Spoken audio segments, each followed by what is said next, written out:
Agora, nós vamos ver o trabalho da força não paralela ao deslocamento. No primeiro vídeo, a gente viu o trabalho da força paralela e agora nós vamos imaginar uma força constante que forma um ângulo θ em relação ao sentido do deslocamento de um corpo. Então, vamos traduzir isso através de uma imagem, que nós temos a superfície e o corpo que está sendo movimentado, tá, a partir de uma força aplicada, e essa força sofre um ângulo em relação ao solo. Então, aqui, ó, é como se essa força fosse uma corda amarrada, né? E a gente está tentando puxar esse determinado corpo. Então, essa corda vai ficar meio que deslocada, tá bom? Não vai ficar nem no eixo X, nem no eixo Y. Então, nesse caso, qual vai ser a equação que nós vamos utilizar? Lembrando que o trabalho é igual a força vezes o deslocamento. Então, nós vamos colocar força vezes deslocamento e acrescentar o cosseno de θ. Mas por que cosseno? Vamos lembrar que a força aplicada aí no desenho, tá? Ela tem um ângulo θ com o eixo X. Então, o ângulo está com o eixo X. Por isso que nós utilizamos o cosseno, tá? Vamos agora ver um exemplo para ver como que a gente vai utilizar essa equação na prática, ok? Vamos lá, o exemplo diz o seguinte: durante um trabalho em um armazém, um homem puxa um caixote com uma força de 200 newtons e forma um ângulo de 60 graus com a horizontal, com direção na qual ocorre um deslocamento de 10 metros.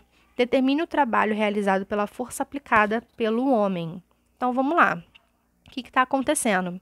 Aqui nós temos a caixa, né, sendo puxada por esse homem, e aqui vai acontecer um deslocamento, ok? Vamos lembrar que o trabalho realizado a partir de uma força que não é paralela ao deslocamento, nós vamos utilizar essa equação.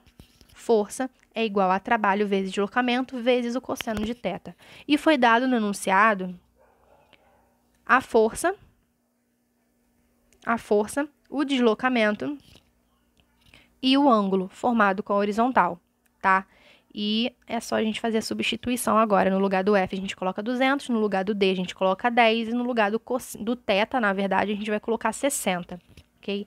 Então, fazendo toda essa multiplicação e substituindo o cosseno de θ, nós temos 200 vezes 10 vezes 0,5, que vai resultar em 1000 joules. Só uma observação, pessoal, porque durante a aula houve uma pergunta sobre da onde eu tirei, né, a resposta do cosseno de θ.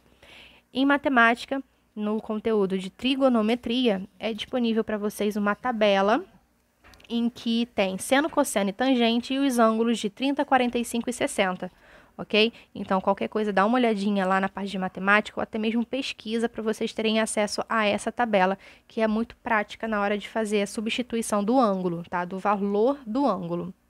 E agora que a gente já sabe como calcular o trabalho realizado por uma força não paralela ao deslocamento, vamos ver uma observação, que é um tipo de trabalho, tá?